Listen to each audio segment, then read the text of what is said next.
Welcome to the wonderful world of dance, bringing you exclusive interviews with top dancers and choreographers and reviews of the world's best companies across the globe. You can find lots more on our website at thewonderfulworldofdance.com. Hi, this is Savannah Saunders from The Wonderful World of Dance, and today I am excited to introduce Australian-born, London-based contemporary dancer and choreographer Alice Robinson. Alice's work draws on her love of music and movement and her varied dance training that includes ballet, jazz, hip-hop and acrobatics.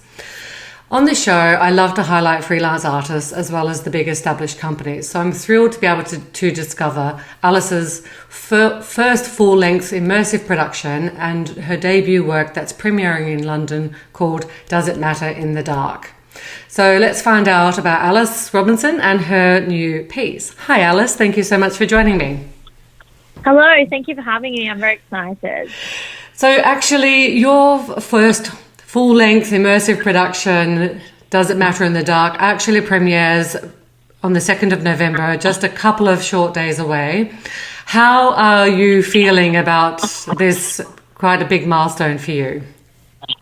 Yeah, look, this is a very big thing to be happening in my career, and I understand the weight of it, but I think because of the development we did back in Australia in 2017, I'm very excited to bring it to London dancers, to bring it to the London contemporary scene, and to collaborate with a lot of UK-based artists as well in music and sound and photography and videography. So I'm very excited to kind of bring it to London and show the community. So are you based here in London or are you based back in Australia at the moment? So I grew up in Australia. I moved to London just over a year ago on a visa. It's a 2-year visa. At this point, I'm looking into the extension of the visa. Yeah. And so, yeah, being a new emerging artist in the London scene, I found this space, and the space was allowed for me in order to create my own work. And it's been something that's been a part of my fiber since early creating. So I think it's, perfect opportunity to be able to bring it here and, see what can come from this now. Well, how exciting. So tell me about growing up in Australia and how did you get into dance when you were young? Girl. Still in fact young, yes, but I started dancing just as a 3-year-old, quite young. My parents put me in, and I grew up just doing it at a studio, quite normal, and then I moved to Sydney, which was a big step for me when I was 17. And I began training. I did 2 years. 1 year was on a scholarship at a contemporary dance school, and then I began my career in Australia. I worked for Opera Australia as their dance captain for the Sydney Harbour show. I've worked in Hong Kong and did a couple of touring contemporary shows within Australia and over to New Zealand. And moving to London was something that I always knew I wanted to do. It just was having the right moment and feeling that I was ready in order to be a small fish again. I was at the point where I was ready for more, and I've always been someone that wants a challenge and wants to expand in all areas of my life, and specifically creatively. And I really saw that kind of gap, and I saw the space opening up for me to move. And I think since moving, it's been one of the best decisions I've ever made. It hasn't been easy by any sense of the word, but I think creatively it's been something that, I'm really, really proud of myself. And I think being brave and making that step has really worked out for itself at this point. I think you should definitely be brave. I remember when I was much younger and made that move myself from Adelaide.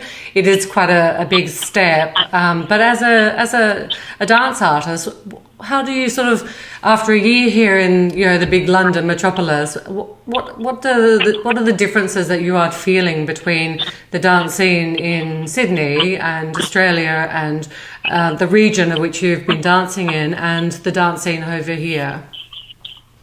I feel like when you are seeing something from a perspective of it being London and the big, as you said, the metropolitan area, I think you feel that it's going to be very different because it is seen as so far away.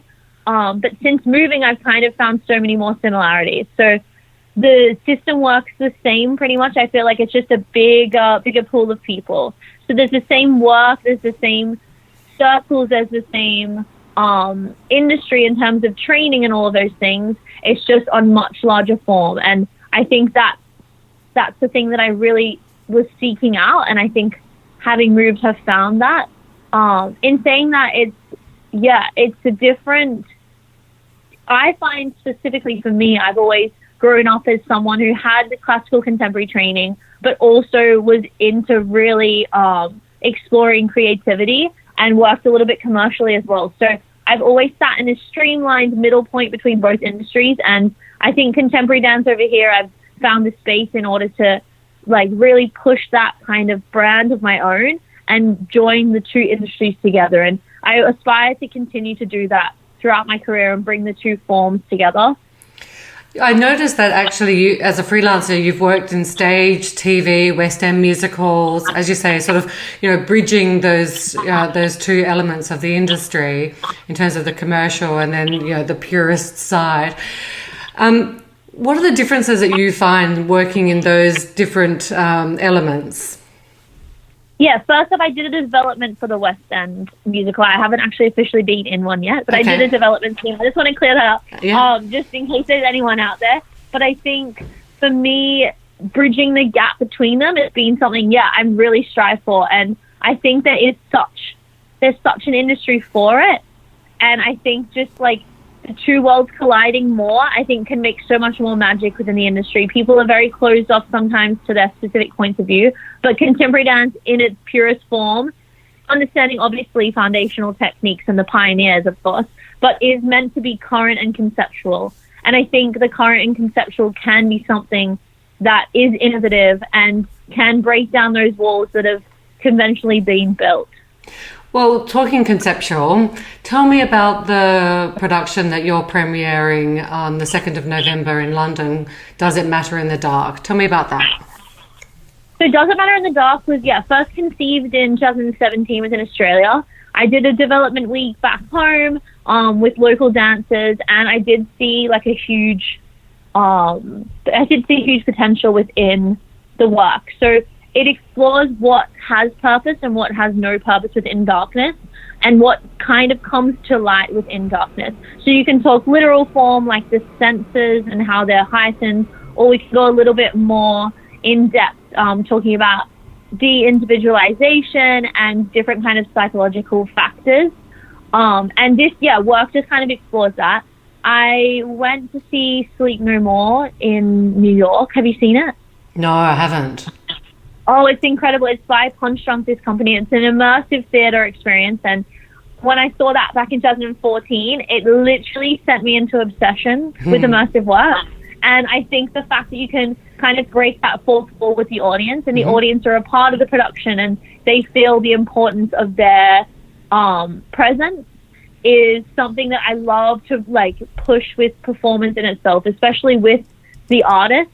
You can kind of shape the way everything rolls, and I think it's something that isn't explored enough, and I really wanted to do that. But it is a deep feat when it's my first work, so trying to coordinate the 8 different spaces sound-wise and the visual cues with the dance and the audio cues, and it's been a big work, but I think because of the collaboration factor and the artists that I'm working with are so open to the discussion, we've made like a really, really incredible work that I'm super proud of. And it's actually sold out for our first night. Oh, congratulations. Yeah, thank you so much. We found out it was sold out and we had more expression of interest. So we've opened up actually another show on Sunday, the 3rd of November. Oh, fantastic. The same time, just a following night. And we've still got a few tickets left. So for those who managed to get in quick by the sounds of it.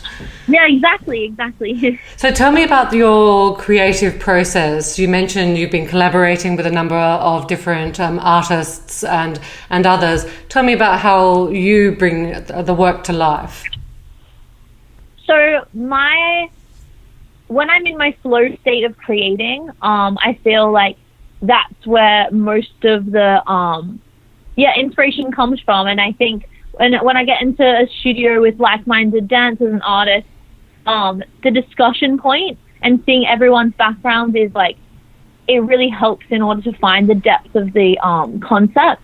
I've got one of the artists who's with me at the moment a dance artist. She's actually doing her master's in psychology, and we've got different artists that have more into the mind body with their yoga and Pilates training, and we've got like a bunch of artists that are all from different places within Europe and overseas that are kind of bringing their own awareness and own kind of understanding of this topic. And then I've collaborated with some sound engineers that we've been able to really make this work come to life, and other photographers, and it's something that I'm excited to bring to life because it has so much influence within it. The immersive element and just the different number of artists and pieces that you're talking about, I almost can't imagine excitedly, actually, and I love the way you speak with such an enthusiasm and passion, because I think, oh my goodness, what am I going to see? You know, what will the audience, what can they expect, or do you not want to do any reveals before the big night? Oh, we can do some reveals. It's something that there's audio cues from different rooms and also cues from the dancers that kind of allow the audience to wander through the space freely. So the audience can choose what they'd like to watch and what they wouldn't.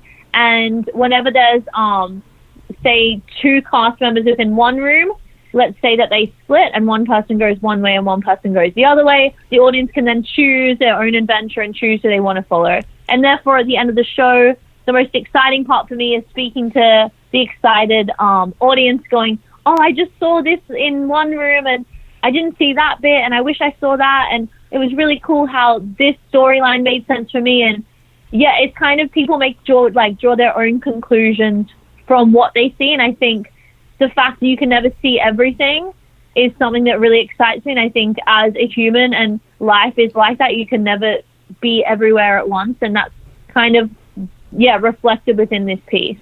It sounds like a really exciting piece, and I love that the audience can, choose their own dance adventure and, craft their own story and their own experience. But your experience as a freelancer, you've had such an interesting journey to date to getting over to here, into moving to London in the last year.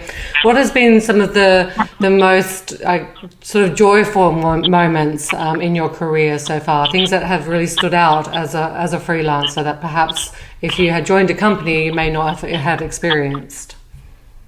Yeah, I think the career within a freelance life is very up and down, but it makes the highs really incredible, and it makes the lows within the lows of maybe you don't have work for a month or 3 weeks, you can kind of really sit in that and understand, like when you get to the high points you really appreciate it and you show gratitude within it. I think even the low points that people say, obviously in inverted commas, is never actually a low point. I think at that time you can kind of pull back to yourself and really figure out what creative living you can do within that time. Whether it isn't specifically dance, you can really still live a creative life. But the most joyful moments for me, I think touring is a really, really incredible thing. Touring around Australia with a couple of shows was absolutely incredible. And I think when you meet audience members after the production, just like seeing what they got out of it and seeing what you brought to them is something that really gives me life.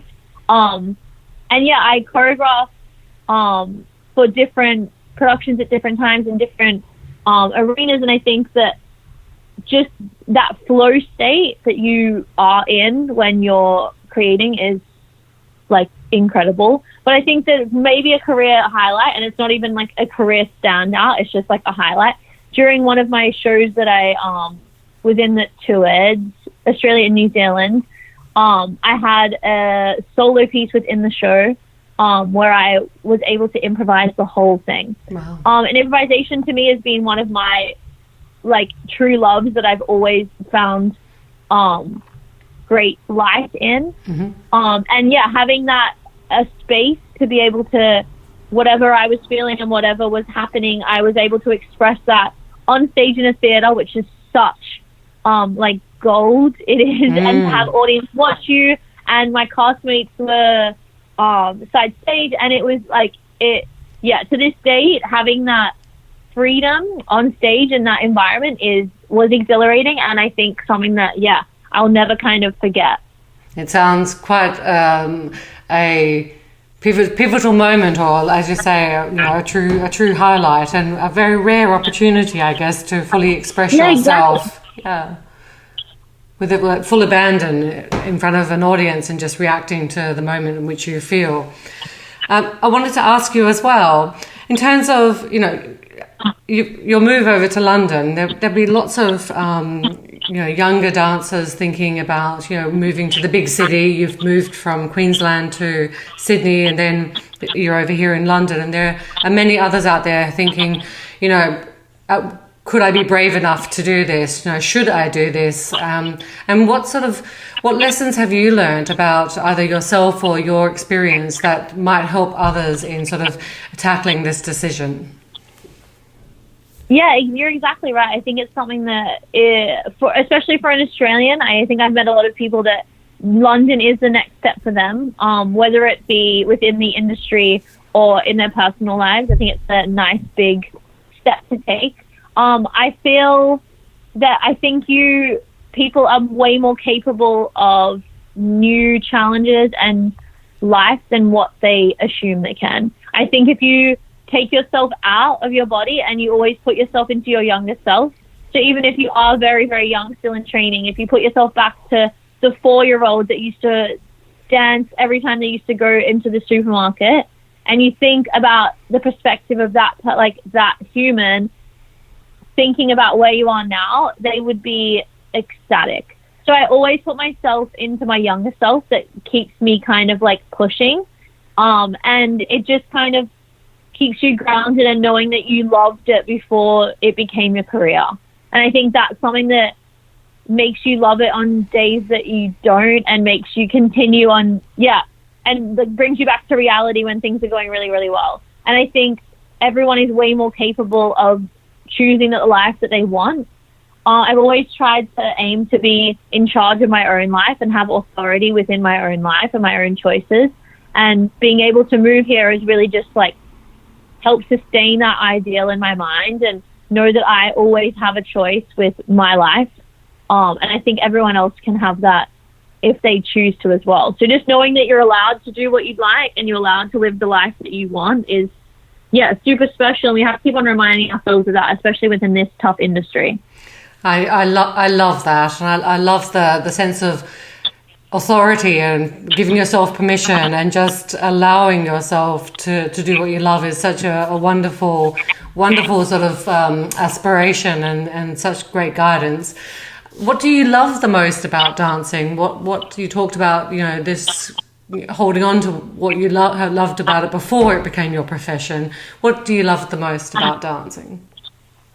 I think the creative expression. I think having an idea and it coming to life, and it sounds super a bit cheesy, but it doesn't have to be as cheesy as like a Disney film. I think it can be even just an idea of you have an idea about, say, this concept I'm creating at the moment, and I'm thinking, okay, well, I'd love to explore different ideals of that and different discussion points, and then actually seeing that create like a language of movement is so special. The fact that we can turn a discussion point or turn an idea or turn anything into a language of the body is incredible. And the fact that people watch it and they receive it and it becomes a part of their life, whether it was a part of their life for that present 5 minutes that they saw your performance or the hour length, it was in their present state.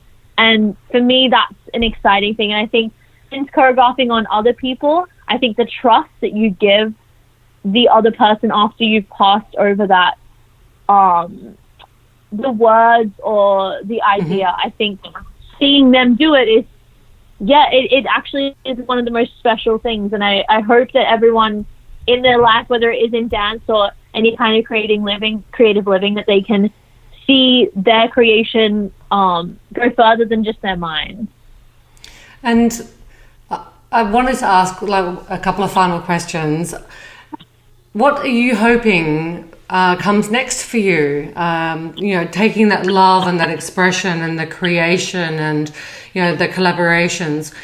in your London life or whatever happens next, what are your aspirations as you move forward? Yeah, thank you. For me, performing is definitely not over, and I still have that like heart rate beating moment for dance and for performing.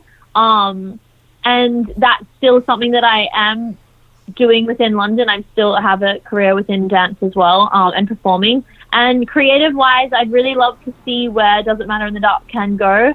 I'd love to see it in bigger venues. I'd love to see it with bigger budgets. And it is something that I can see reaching more audiences, and I would love for it to go there. So that's where my mind is at in terms of this piece. I always am creating, whether it's just for class or on certain dances or just for the studio. I think creating without it having to go anywhere is kind of where the true genius lies. And that's something that I want to continue to put into my everyday life. But yeah, I would just love to continue to share what I do on bigger platforms and reach more people. And I can see my work in bigger areas. So yeah, that's kind of where I'm going. And I think you have to see it and visualize it and know it can happen. And then the universe will support you. Absolutely. I couldn't agree more. And my final question is, and you talked about this a little bit, but what advice would you give to others who are thinking about a freelance career as either a dancer or a creator? What advice would you give to those people? Oh, this is such a hard one. I think knowing that there's ups and downs, but also knowing that you can get through it, and there is always life. And I think something that I've only really realized since moving to London is that you have to know yourself without dance, and you have to know that like who you are if you took dance out of the picture. And like, don't get me wrong, you can obviously hear how excited I am about dance, but I think I truly understand myself without it and know that I have full worth without it, so that when it is a part of my life, it just enhances me. And I think that's something that sometimes freelance artists base their whole life off their work, because sometimes it is, you put the pressure on it to give you support financially. But I think trying to understand that it just, you need to support it as much as it supports you. So I just say knowing yourself without dance, and also knowing that you create your own life and that you can do it and you will do it if you want to. Which just sounds so simple. I sound like a motivational speaker, but I think the reality is that it's the law of attraction. If you want it and you can see yourself with it and you know that you deserve it, then you will get it in some form or another. I have to say, I've asked this question many a time, and the words that you say there about knowing yourself without dance sort of strikes me, because no one's ever said that before. And equally, I had a discussion on the show with a dance psychologist who deals with dancers, obviously, either have to end their career for various number of reasons, either natural conclusion, injury, etc. And that whole issue of dance being your identity. So I'm really quite struck by your words about knowing yourself without dance and valuing yourself without it as well. And I think that's such an interesting viewpoint to have at such a, sort of fledgling young, beginning of your career. It's quite an interesting viewpoint. Yeah, I think it's something that I have only really started to adapt into my everyday life since moving over here, because you have to. I think when you're put into a new environment, I think you're questioned a lot, and I feel like dance is questioned a lot, and I've never questioned dance as much as I have since moving. And I think you need to be happy without it, and we aren't just dancers, we're humans who dance. So it's something that we need to always remember, and I think the pressure then is taken off, and I think then you actually appreciate it for what it does for you and don't rely on it to be happy. And I feel like it goes for every career, but I think specifically for the arts, there's so much pressure within freelance, and the industry is so tough already that we need to kind of alleviate that pressure a tiny bit off ourselves. And yeah. Well, I'm sure that those exceptionally mature and insightful words of advice will help many other sort of freelancers or just anyone listening. Because in fact, I'm personally struck by it. I think it's such an interesting and sort of insightful words. And I know that you're sold out for your 2nd of November at the Onyx Dance Studio, and you've got a few tickets left for the 3rd of November. So yeah. I'll give out your email address so people can try and snap a few of those at the end. So if you're looking to grab some tickets, email alicerobinsonCreative@gmail.com, and you must go also check out, you can message her on Instagram, which is AliceRobinson_. And check out, do a bit of a search for Alice Robinson in YouTube, and you can see the trailer for Does It Matter in the Dark. And if you're lucky enough to get a ticket, good for you. Thank you so much, Alice. It's been so wonderful talking to you. Don't forget to subscribe. We've got some incredible interviews coming up with principal ballerinas and renowned choreographers. We love dance and ballet, and we hope you'll love us. Join us on Facebook and Twitter.